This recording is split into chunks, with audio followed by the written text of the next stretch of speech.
துண்டாக வெட்டி அந்த துண்டுகளை வைத்து தம் பிரியாணி செய்து மைதா மாவுனால சீல் வைத்த இந்த காதல் ஜோடியை தான் இப்போ தமிழக போலீசார் விரைந்து தேடிட்டு இருக்காங்க. இப்படி ஒரு கொடூர செயலை இந்த ஜோடி எதற்காக அரங்கேற்றினார்கள், இதோட பின்னணி என்ன அப்படின்றது தான் இந்த காணொலியில விரிவா பார்க்க போறோம்.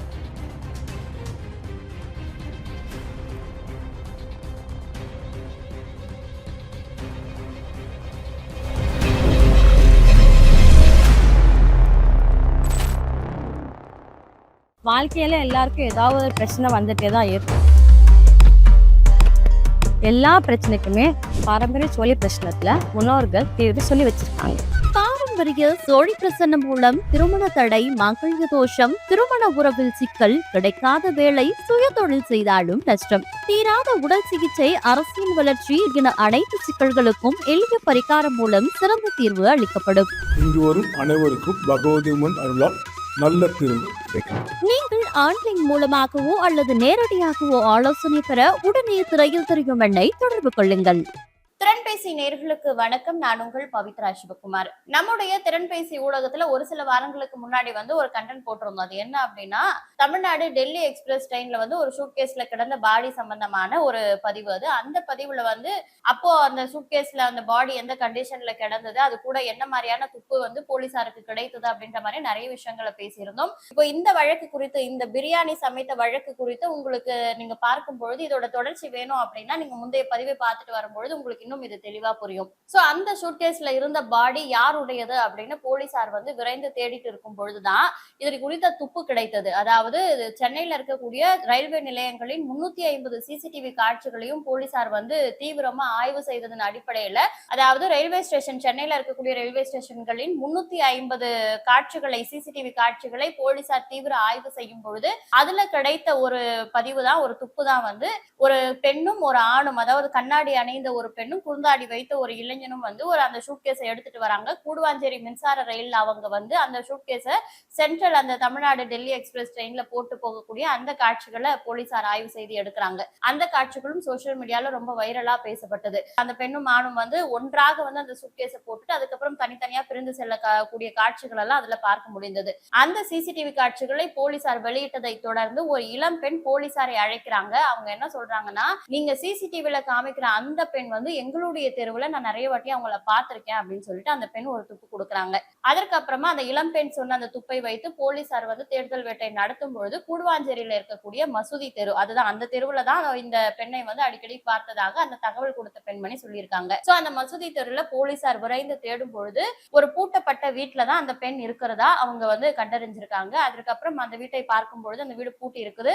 கதவை உடைத்து உள்பக்கம், வெளிப்பக்கமா இருந்து கதவை உடைத்து போலீசார் உள்ளே சென்று பார்க்கும் பொழுது அவங்களுக்கு அதிர்ச்சி தரக்கூடிய பல விஷயங்கள் அந்த வீட்டுக்குள்ள இருக்கு. என்ன அப்படின்னா, ஃபுல்லா ரத்த கரையாகவும், அதற்கப்புறம் ஒரு பிரியாணி சமைத்த பெரிய டபரா ஒன்றும் இருக்குது. இந்த டபராக்குள்ள என்ன இருக்குன்னு போலீசார் அதை திறந்து பார்க்கும் பொழுது அந்த கொலை செய்யப்பட்ட அந்த நபர் இருக்காங்களா, அந்த நபருடைய உடல் துண்டுகளை வைத்துதான் அந்த பிரியாணி டபராவில் பிரியாணி செய்யப்பட்டிருக்கு. அது மட்டும் இல்லாம நம்ம தம் பிரியாணி செய்யும் பொழுது அந்த மூடியை வைத்து மூடி அது மேல வெயிட் வைப்போம், இல்ல காற்று புகாத அளவுக்கு அது மேல ஏதாவது துணி சுத்தி வைப்போம்ல, அது போல அந்த மைதா மாவினால ஒரு சீல் வைத்து அந்த தம் பிரியாணி அவங்க செஞ்சு வச்சிருக்காங்க. இதற்கு போலீசார் தரப்புல இந்த வாசம் வெளியேறக்கூடாது அப்படின்றதுக்காக, அந்த பிண நாற்றம் வெளியேறக்கூடாது அப்படின்றதுக்காக கூட இது போன்ற ஒரு வேலையை அவங்க செய்திருக்கலாம் அப்படின்னு சொல்லப்படுது. முதல்ல நம்ம போட்ட அந்த வீடியோல அந்த சூட்கேஸ்ல இருக்கக்கூடிய உடல் பாகங்களை பார்க்கும் பொழுது அது ஒரு ஆணினுடைய சடலம் போல தெரியுது அப்படின்னு சொல்லியிருந்தோம்.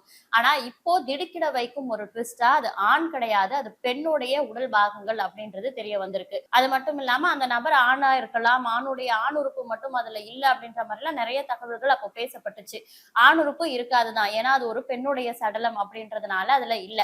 சோ இப்ப அந்த பெண் யாரு, இந்த கொலை செய்தது எதற்காக அப்படின்லாம் போலீசார் விரைந்து விசாரணை செய்ததுல பல விஷயங்கள் வெளிவந்திருக்கு. அதுல என்னன்னா, ஒடிசாவை சேர்ந்த பகபதி மாச்சி அப்படின்னு கூடிய பெண் தான் அந்த கண்ணாடி அணிந்த பெண். அவங்க கூட இருக்கக்கூடிய அந்த இளைஞர் தான் அசாமை சேர்ந்த மாணிக் லஸ்கர் அப்படின்ற இளைஞர். கொலை செய்யப்பட்டு பிரியாணி செய்யப்பட்ட அந்த பெண்மணி தான் ஹயத்தூன் நிஷா. இவங்களுக்கு 38 வயது. இதுல என்னன்னா, இந்த அசாமை சேர்ந்த மாணிக் லஸ்கர் என்ற இளைஞரும் ஹயத்தூன் நிஷாவும் கள்ள தொடர்புல இருந்திருக்காங்க. இவருடைய கள்ள தொடர்புக்காக அயத்துன் நிஷாவிற்கு ஒரு மகன் இருக்காங்க. அந்த மகனை விட்டுட்டு இவங்க வந்து இவரோட வந்திருக்காங்க. அது மட்டும் இல்லாம தாயோட நடத்தை சரியில்லை, அயதுன் நிஷாவுடைய நடத்தை சரியில்லை, தன்னை சரியா பாத்துக்க மாட்டாங்க அப்படின்னு சொல்லிட்டு அந்த அயதுன் நிஷாவுடைய மகனும் தனியா பெருங்கலத்தூர்ல இருக்கக்கூடிய ஒரு வீட்லயோ ஹாஸ்டல்லயோ அவர் தனியா வசித்து வர்றதா அவர் போலீசார்கிட்ட தகவல் தெரிவித்திருக்காரு. இப்போ இவர் வந்து என்னுடைய தாயை காணவில்லை அப்படின்னு போலீஸ்ல ஒரு புகாரும் கொடுத்திருக்காரு.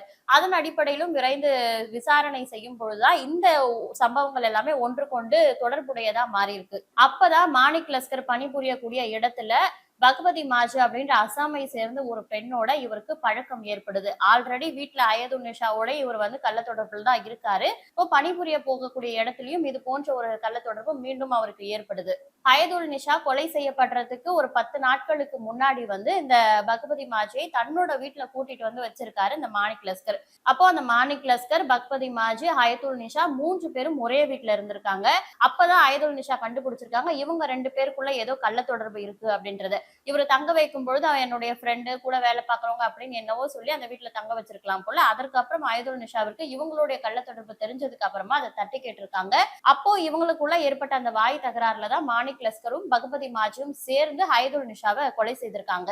கொலை செய்து அந்த உடல் பாகங்களை வைத்துதான் இவங்க தம் பிரியாணி செய்து அந்த மைதா மாவு சீலெல்லாம் வைத்திருக்காங்க. அதுக்கப்புறமா மிச்சம் மீது இருக்கக்கூடிய அந்த உடல் தூண்டுகளை மட்டும் தான் அவங்க அந்த தமிழ்நாடு எக்ஸ்பிரஸ் ட்ரெயின்ல போட்டிருக்காங்க.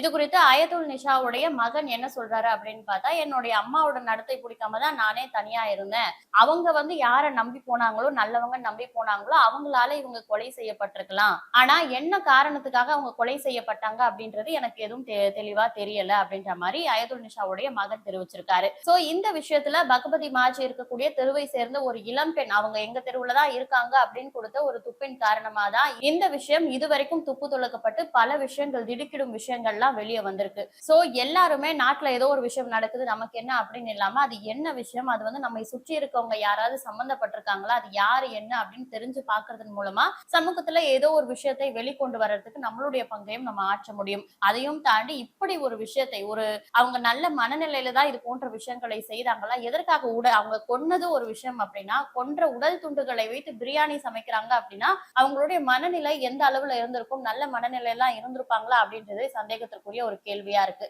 அது மட்டும் இல்லாம ஒரு வீட்டை வாடகை விடுறாங்க அப்படின்னா அந்த தமிழகத்திலே சென்னையில இருக்கக்கூடிய நபர்கள் ஹவுஸ் ஓனர்களாகட்டும் வீட்டை வாடகை விடும் பொழுது வந்து அவங்க என்ன பண்றாங்க, வெளி மாநிலத்தை சேர்ந்தவங்க அங்க இருக்காங்கன்னா அவங்க என்ன பண்றாங்க, அவங்களுடைய பின்புலம் என்ன, அதையெல்லாம் ஆராய்ந்து அவங்களுக்கு வீடு கொடுக்காம நமக்கு காசு வருது அப்படின்னு அவங்களுக்கு வீடு கொடுப்பதன் மூலமா இது போன்ற செயல்கள் தான் அதிகமா நடக்கும். சோ வீட்டுல அவங்க இருக்காங்களா இல்லையா, அவங்க பின்புலம் என்ன அப்படின்றது ஹவுஸ் ஓனர்களும் கண்காணிக்க வேண்டியது ரொம்ப ஒரு பெரிய விஷயமா பார்க்கப்படுது. தமிழகத்தையே உலுக்கிய இந்த பயங்கர கொலை சம்பவத்துல எனக்கு தெரிந்த பல விஷயங்களை உங்களோட பகிர்ந்துக்கிட்டேன். இந்த வழக்கு குறித்த உங்களுடைய கருத்துக்கள் என்ன அப்படின்றத கமெண்ட்ல சொல்லுங்க. நன்றி. வாழ்க்கையில எல்லாருக்கும் ஏதாவது ஒரு பிரச்சனை வந்துட்டே தான் இருக்கும். எல்லா பிரச்சனைக்குமே பாரம்பரிய சோழி பிரச்சனத்துல முன்னோர்கள் தீர்வு சொல்லி வச்சிருக்காங்க. பாரம்பரிய சோழி பிரசன்னம் மூலம் திருமண தடை, மங்கள தோஷம், திருமண உறவில் சிக்கல், கிடைக்காத வேலை, சுய தொழில் செய்தாலும் நஷ்டம், தீராத உடல் சிகிச்சை, அரசியல் வளர்ச்சி என அனைத்து சிக்கல்களுக்கும் எளிய பரிகாரம் மூலம் சிறந்த தீர்வு அளிக்கப்படும். இங்கு வரும் அனைவருக்கும் பகவதி உமன் அருளால் நல்ல தீர்வு கிடைக்கும். நீங்கள் ஆன்லைன் மூலமாகவோ அல்லது நேரடியாகவோ ஆலோசனை பெற உடனே திரையில் தெரியும் எண்ணை தொடர்பு கொள்ளுங்கள்.